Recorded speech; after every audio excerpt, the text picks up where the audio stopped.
Welcome to What a Creep, the show with Margot Donahue and Sonia Mansfield talking about creeps from the past to the present. This is your quick guide to the biggest creeps, jerks, assholes, and losers, the best of the worst.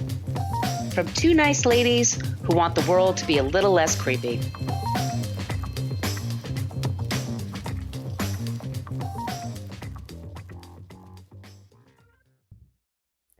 Welcome back to What a Creep. This is Margot Donahue, and my cohort in creepitude, as always, is the amazing Sonia Mansfield. Hey, Sonia. Hello, my friend. Hello, my friend. And I want to say thank you so much, merci beaucoup, to the Venus Le Podcast, who's just been on Instagram writing the nicest things about us. I don't understand it because I don't speak French. My French sucks. It's terrible, but thank you so much. We've been getting a lot of people following us on our Instagram feed, which we really appreciate. So just look for us at What a Creep Podcast on Instagram. Let me just go through the socials. We do have a basic Facebook page. We never really check it because that's where people complain about our salty language. Yeah. Fuck yeah, they do. Yeah. That means we curse a lot. If you don't like cursing, this is not the show for you. Fuck no. I want to say also you can find us on Twitter at CreepPod because somebody had What a Creep for 10 years and then never used it. Creep. If you follow us on iTunes and leave us a 5-star review, we'll be your new best friend. And I just want to say thank you to D Girl in Pink for doing just that. And thank you. And also Patreon. We have 2 new members, Dina and Gabby. Thank you both so much for signing up. If you sign up for our Patreon page, we're putting out bonus episodes, about 2 every month. I didn't mention this to you, Sonia. We are going to get back to the newsletter, right? We are. We had somebody send an email about it. Okay, it is going to happen. I promise. Things have been really bananas, but it's going to calm down and the newsletter is going to happen. I promise. Absolutely. So if you're interested, just go to Patreon and look for What a Creep. You can email us at whatacreeppodcast@gmail.com. We have stickers if y'all want some stickers. They're so cute. They're adorable. Everybody drink. Please send us an email if you'd like some stickers and just include your address and I can drop them in the mail for you. And Sonia, do you want to talk about the website?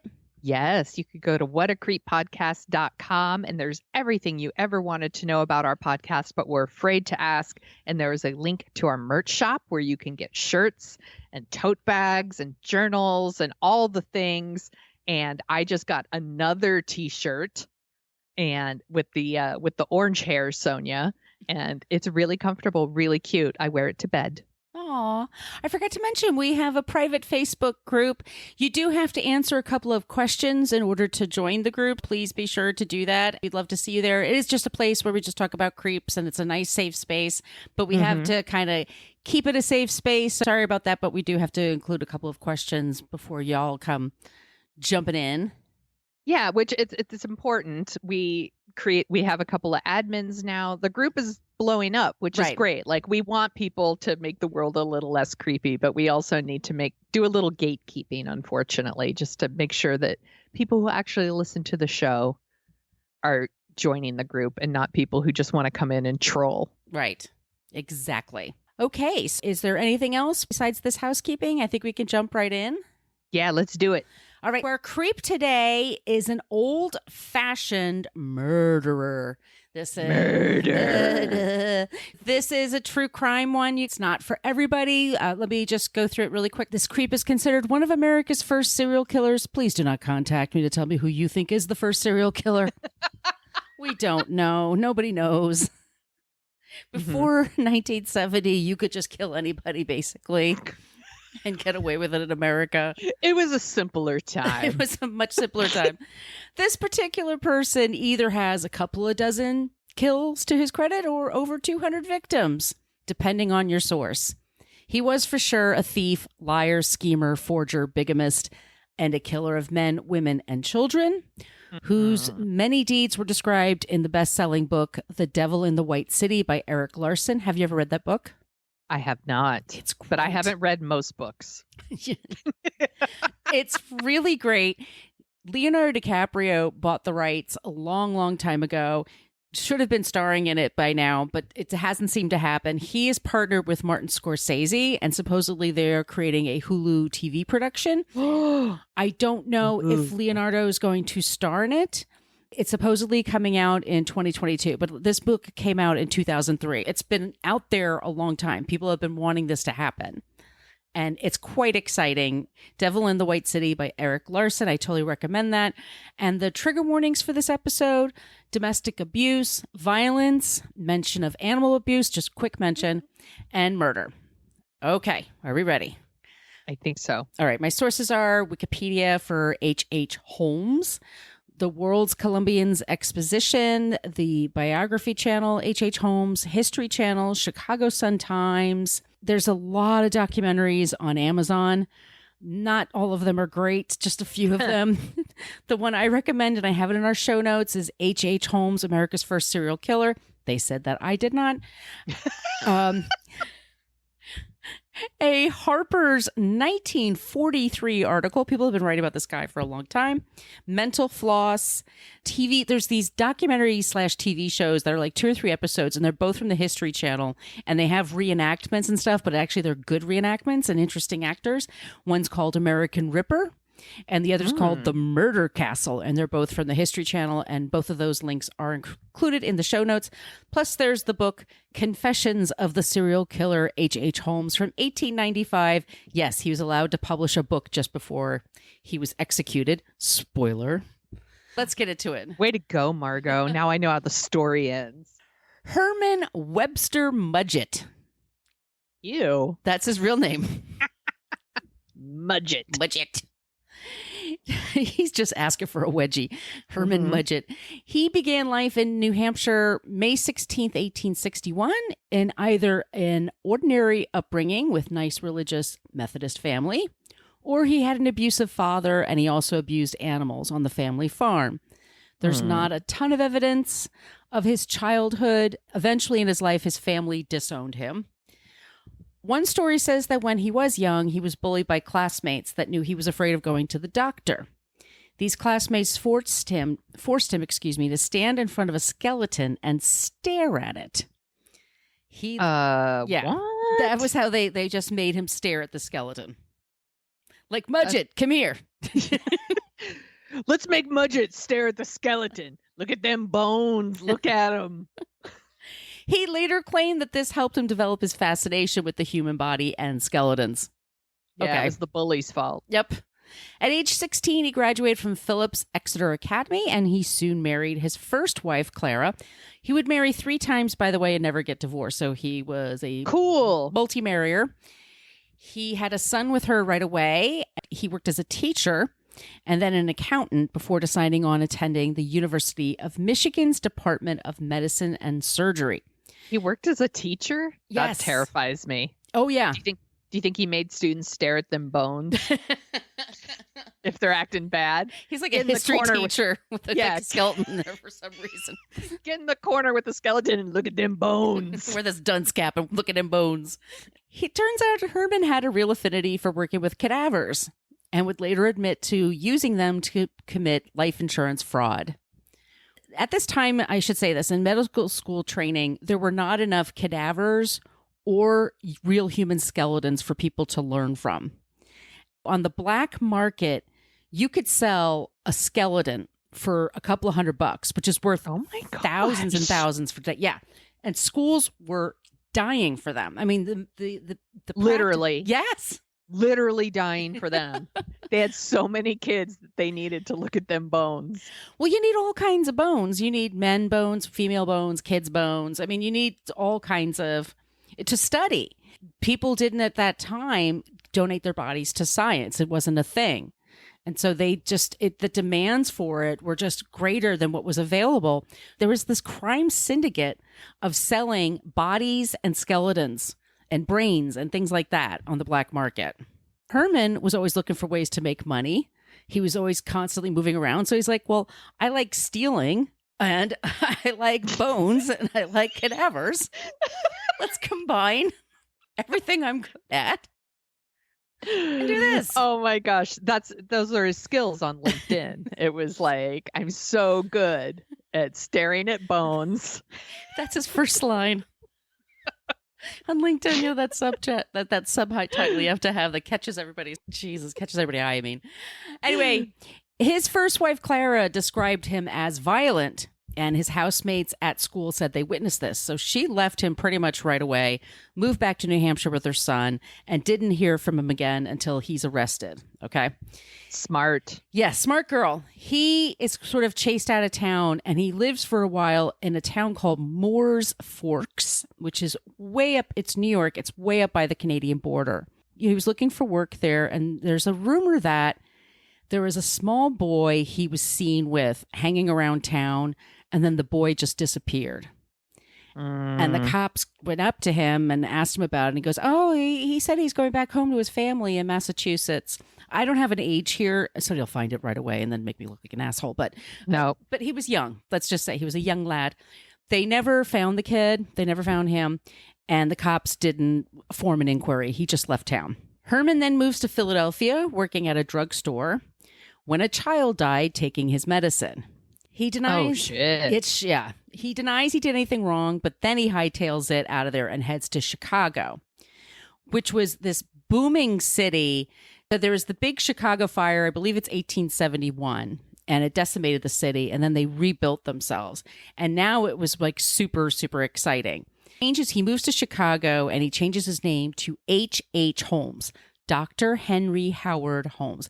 By the way, back then, you could change your name and get a new identity with no problem at all. You would just show up someplace and say, yo, my name is Eminem. I don't know. My name is, you know, you could just keep changing My name is H.H. Holmes.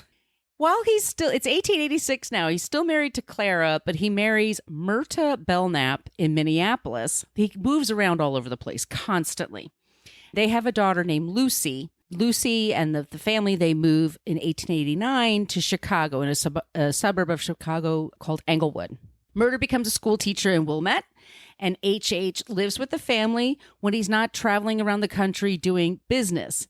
They're never quite sure what he's up to, but he's constantly got some scheme going. First of all, he's constantly trying to sell basically what we would call snake oil. He was a snake oil salesman. He would try to sell potions and drugs and things that would cure your madness, your alcoholism, your depression, whatever.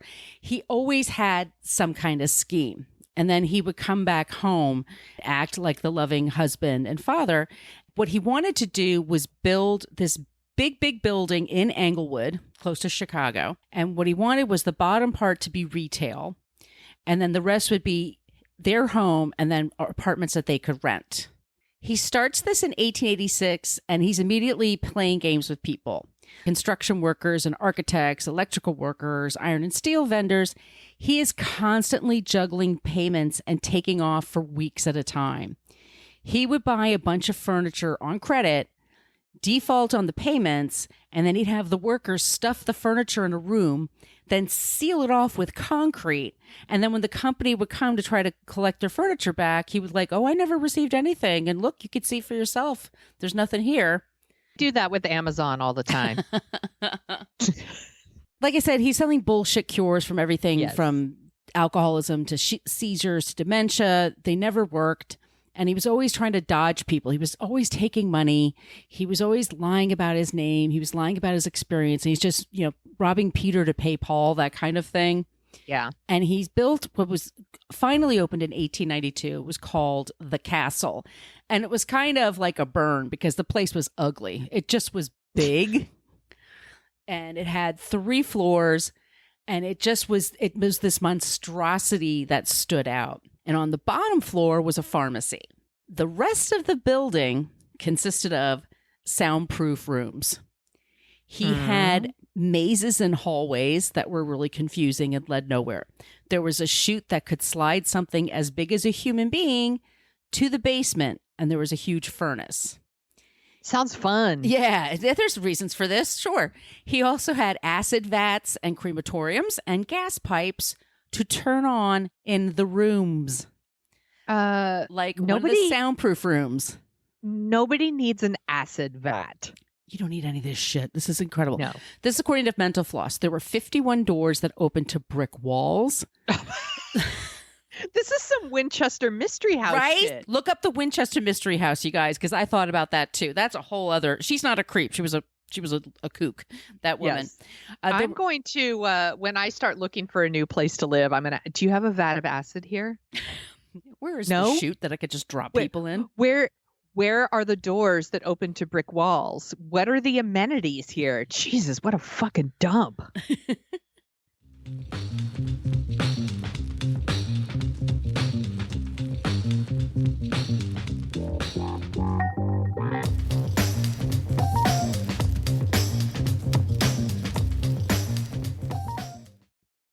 There were stairs that led to nowhere. There were 2 furnaces and an incinerator. The rest of the building was for apartments and hotel rooms because guess what? Chicago was going to be hosting the World's Fair. Mm-hmm. People would come by and they would try to get their money. He would hide either in one of the soundproof chambers and or hide the items in one of the mazes. He was constantly looking for investors, but the word was getting out that this guy was super cheap, that he had a temper. He didn't pay people on time. Who does that remind you of? Mm-hmm. And he liked to hide out when he was needed. The business press wrote about him, and other merchants started pulling deals with him because they realized this guy's a nut. But he owes an amazing amount of money. But the Chicago World's Fair begins, and it becomes, at the time it was called the World Columbian Fair. Millions of people show up in Chicago for this thing. They did not realize how amazing it was going to be. And people needed rooms. Wherever there's a vacancy, people, there's no Yelp then. There's no whisper network to say, don't go to the castle. Mm-hmm. Right. People were just going to pay for it. This is 1893, and you can look up online and Google. There are so many photos from that time, from the 1893 World's Fair, and it's beautiful. It was called the White City because everything was in white. And there was this huge Ferris wheel, which was the first time there was a Ferris wheel. It was introduced there. They also had belly dancing, which was known as hoochie coochie dancing. That is the only way I will refer to belly dancing from now on. Which is different from Charo's coochie coochie. Yes. This is hoochie coochie. Hoochie coochie. Got it. Writing it down. Buffalo Bill dropped by with all of his peeps. The very first early versions of movies and moving pictures were part of the exhibits. His castle was getting a lot of business. A lot of people were showing, because they were just showing up in Chicago. Mm-hmm. The police at this time said they were spending approximately 50% of their time just looking for missing people. That so many people were just roaming the streets and they would get lost. They'd get separated from their families. And this is when he's in the middle of a murder spree. Let's go back to a little bit. So scary. This is super. Yeah, it's just a few years that he's doing this. Okay. So let's just go back a couple of years while the castle's being built. He hires a couple, Julia Smythe and Ned Connor, to help with his pharmacy. They have a daughter named Pearl. She's about 6 years old. He has an affair with Julia, and eventually he convinces Ned to leave them all. She loves me. She doesn't love you. They're better off with me than you. And Ned just leaves. By Christmas of that year, Julia and Pearl have gone missing. Her family was looking for her, and Holmes would later say, we were going to get married, but she was pregnant. We had to have an abortion, and she died during the abortion that I gave her. And he never said what happened to Pearl. But nobody knows. After Julia, there was an Emmeline Kigrande. She was working at the jewelry counter. They started having an affair. That was in May of 1892. She disappears by Christmas. Holy shit. Then another woman appears and disappears. Her name is Edna Van Tassel. His method of killing them is different for each. For some, he uses chloroform, and then he gasses them in their room. And he peers through the secret slot into the room to watch them struggle as they breathe. Oh my gosh. That is super awful. Messed up. It is super messed up. He claims he makes some people starve and then he burns them to death.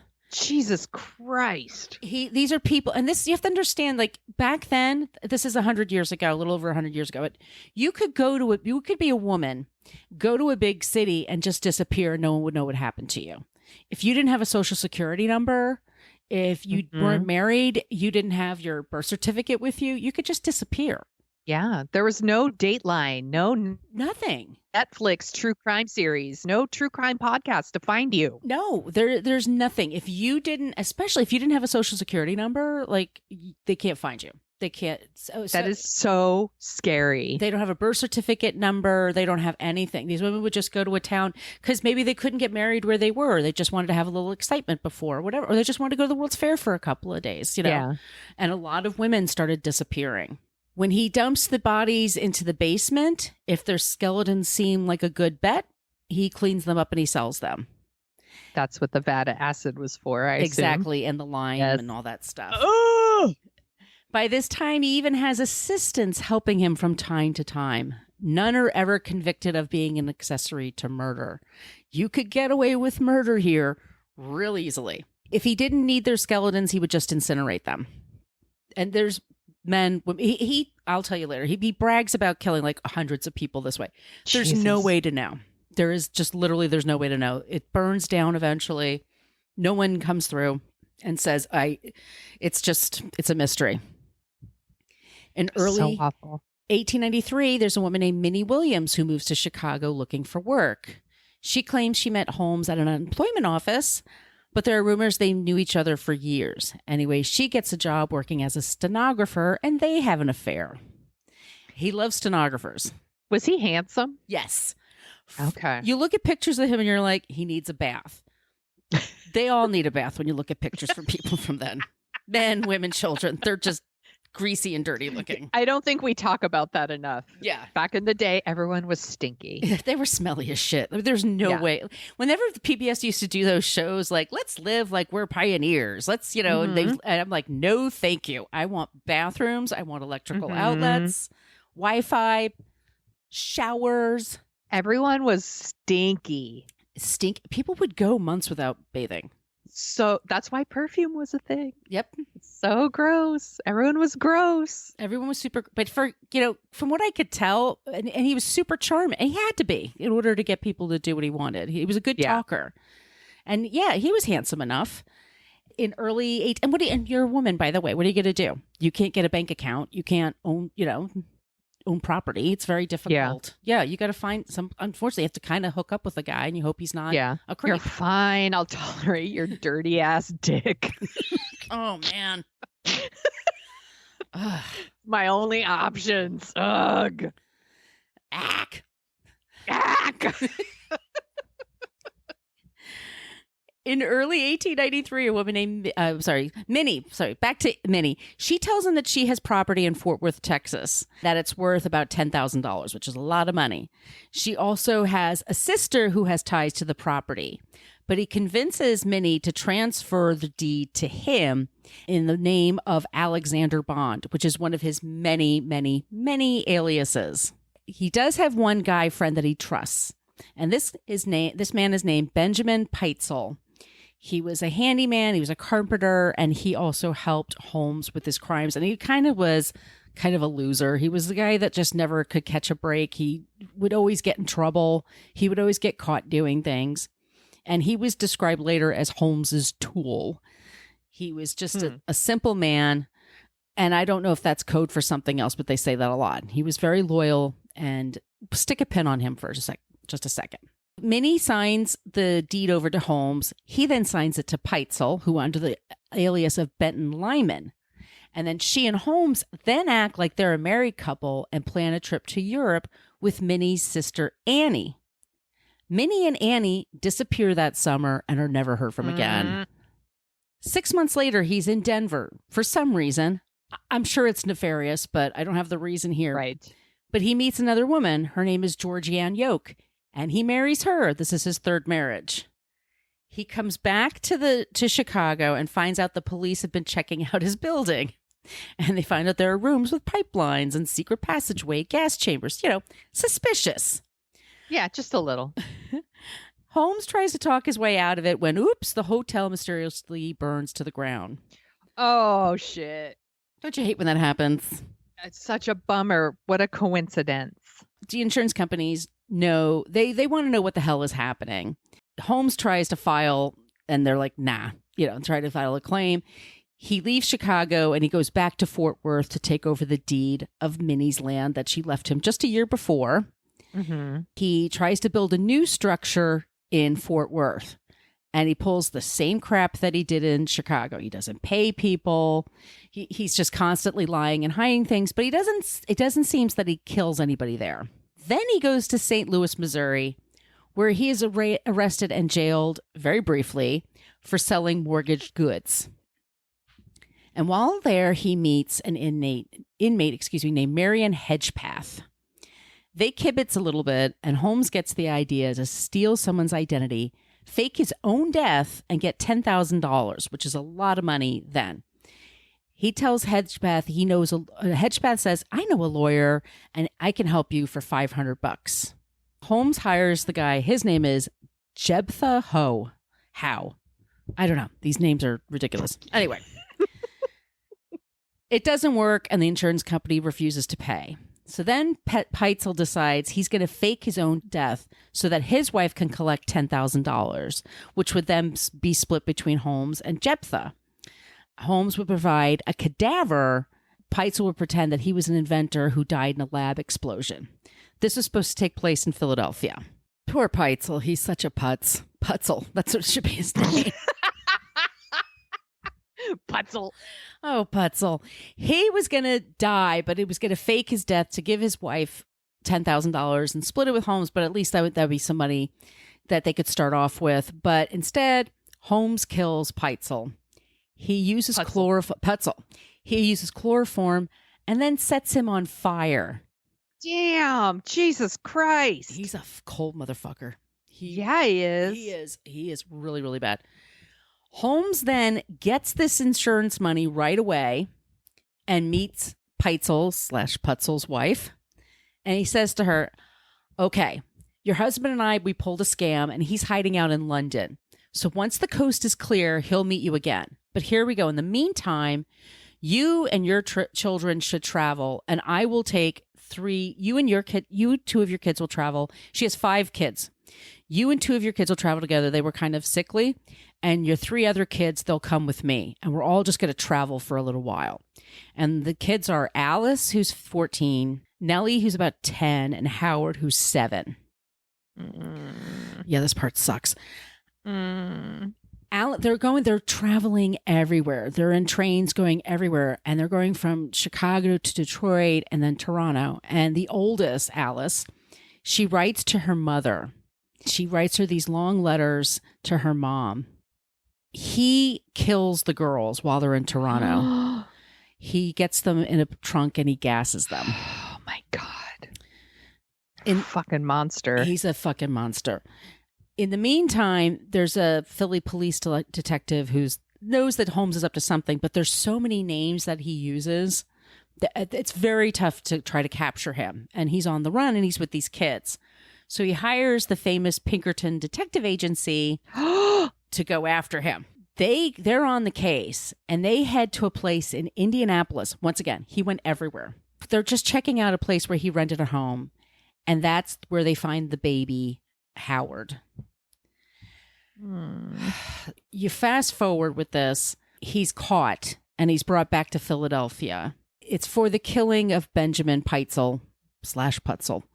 Mm-hmm. While he's waiting for this to happen, so this is in October 1895. This all happens really, really quickly. So while he's waiting for the trial to happen, he's giving interviews, and he basically brags about his misdeeds and adds a few murders that he didn't even commit.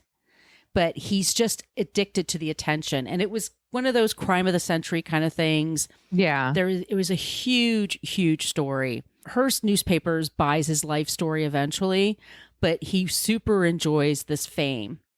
And he says at one point that the devil was in him and that his first real victim was his first college roommate. But that man turned out to be alive. He confesses to several murders, arsons, and all kinds of swindling, and he just loves to talk about himself and see his name in the papers. Here we are, October 1895 in Philly, and he's put on trial and he represents himself. He fires his lawyer right away because he's a total narcissist and thinks he knows everything.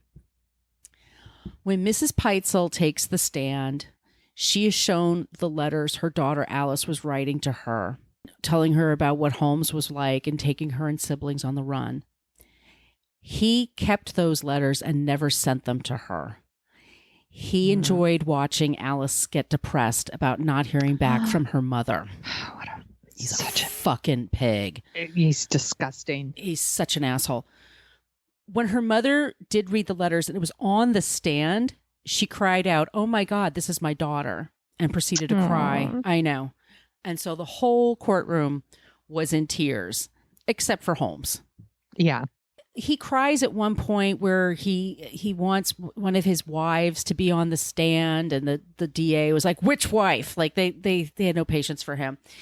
He never presents a witness for his defense, and he is convicted of murder of Peitzel. He's never convicted of any of the other murders, not for the kids. So crazy. Yeah. It's because they execute him pretty quickly. Yeah. He never takes responsibility. He says that while he was waiting for his execution, he thinks that the devil took over his body and his appearance and that he was never responsible. Literally, he thinks the devil made him do it. Fuck this guy. He is hanged to death May 7th, 1896. And by eyewitness accounts, it was gruesome to watch. He did not go quickly. Yeah. Mm-hmm. At his burial, he insisted being laid under 10 feet of concrete over his grave because he was so afraid that someone was going to steal his body. Because he used to do that. They're going to sell his bones. His bones. In 2017, his body was exhumed by Janet Manger. She's from the University of Pennsylvania Museum of Archaeology and Anthropology. It was an unmarked grave and was on this grassy spot. It wasn't like in the middle of town or anything. And that was because Jeff Mudgett, who is the great-great-grandson of Mudgett/Holmes, he thought that his great-great-grandfather was also Jack the Ripper, who fled London and then came to the States and committed these crimes. They actually went through the concrete and they found him, but it turns out he's not. This man is not. Anyway, that's our creep this week. H.H. Holmes. Good job, Margot. That must have been really hard to research and watch all those things. What a piece of shit. He's terrible. He's just the worst. But I'm glad they caught him right away. I hope he's in hell staring at them bones. Him and the devil just staring at bones. That's right. Fuck that guy. I had a whole other person picked out as a not a creep, but then you mentioned something and I was like, this came across in my research. So do you want to hear about someone who's not a creep? Of course. Okay. Originally, I was going to talk about Alice Stebbins Wells, and she was one of the first police officers in the United States, which is rad. But you mentioned the Pinkerton Detective Agency. And I was like, this came up in my research when I was looking up stuff. So we need to talk about Katie Warren. She was the first female detective, and she worked for the Pinkerton Detective Agency. There's actually not a lot known about her. It's just that she was born in, it says Erin, New York. This is Erin, New York. And she was a widow by 23. She needed a job. And she walked into the Pinkerton Detective Agency. They were like, "Oh, you want the receptionist job?" And she was like, no, I want the detective job. And they hired her. And she worked for them for years. And she actually helped them solve some really big cases. She worked, one of the cases was the Adams Express Company embezzlement case. And she would she formed a friendship with like the wife of the prime suspect. Oh, wow. And that's how I know. And that's how she was able to get the husband convicted, basically. The one she's like super famous for, and this is why it popped up when I was researching, was she worked to prevent, there was like an assassination plot for Lincoln obviously one assassination plot actually worked, but there was one before that, and it was in Baltimore, and she worked that case and helped prevent it. Wow. And yeah, isn't that cool? And I'm going to scroll down now because I want to see if there were any. There was a Canadian TV series called The Pinkertons, which I've never seen, but now I'm interested in watching. It was about her. She actually did one of those Wild West stunt shows with Bill. Yeah. She was like a cool person during the Civil War, it says here. Intelligence work for the Union. Post-Civil War, she helped bring in people who were committing espionage. Oh, that's amazing. Damn, she was dope. I do want to say the person I originally was doing research on is also dope. So maybe I should just do her too. Yeah, why don't you do it? Yeah, petitioned then Mayor George Alexander and the city council to include women in the LAPD. And she had worked as like a pastor and a welfare worker. And she was like, we need women on the police force. She just made this really compelling argument that especially like children and women who've been sexually abused or sexually assaulted, they need a female police officer to confide in, that they're not going to report these crimes to male officers, which, by the way, still 100% true. She petitioned the city. She was appointed the first police officer with arrest privileges. There were a lot of women who worked for the police in like clerical roles, but not proper police officers. She was 37 at the time, which... When is this? In the early 1900s. This was 1909. Super early. She did do a lot of like mundane stuff at first. It was like supervising public parks and movie theaters and dance halls. And she didn't like carry a weapon for like a really long time, but she was always campaigning for wider inclusion of women to be police officers. A few years after she was appointed at the LAPD, 16 other cities hired women police officers. And 9 years after she was hired, the LAPD hired 4 other police women and their first African-American woman, which I think is pretty cool. Yeah. She organized the International Association of Police Women. She traveled all over the country, giving lectures to police departments and the public, just making a case for like more women in the police force. She organized the Los Angeles Police Women's Association and the Women's Peace Officers Association of California. In the 30s, so it would have been 1934, she was appointed to the LAPD's official, like she was their official historian. She retired after working 30 years. She did 30 years of police work and retired in 1940. But even after she retired, she was still like on the road encouraging women to join the police force. That is so cool. Yeah, she is really cool. I remember watching an episode of Dragnet. You know, they have Nick at Night.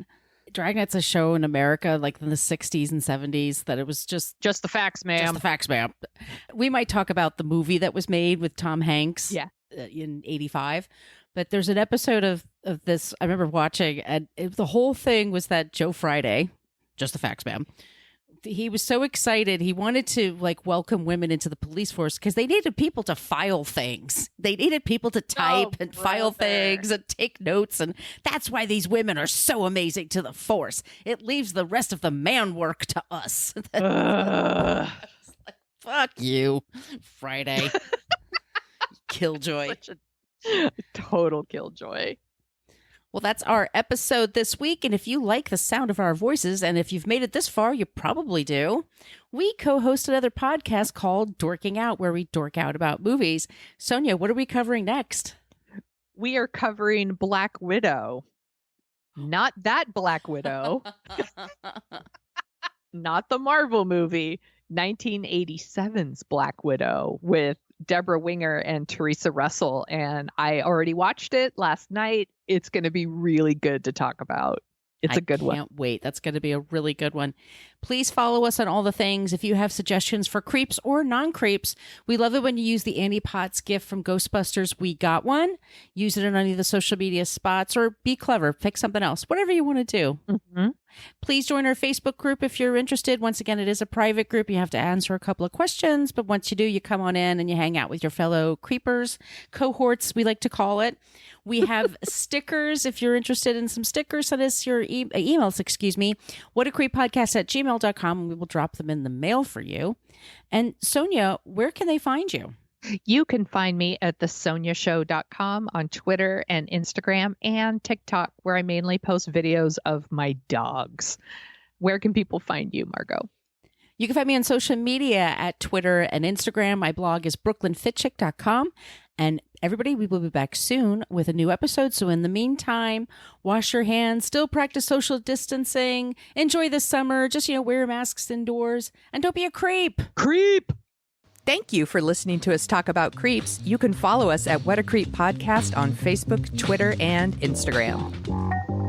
But don't follow us too closely. You can email us your creepy stories at whatacreeppodcast@gmail.com. But please keep your dick pics to yourself.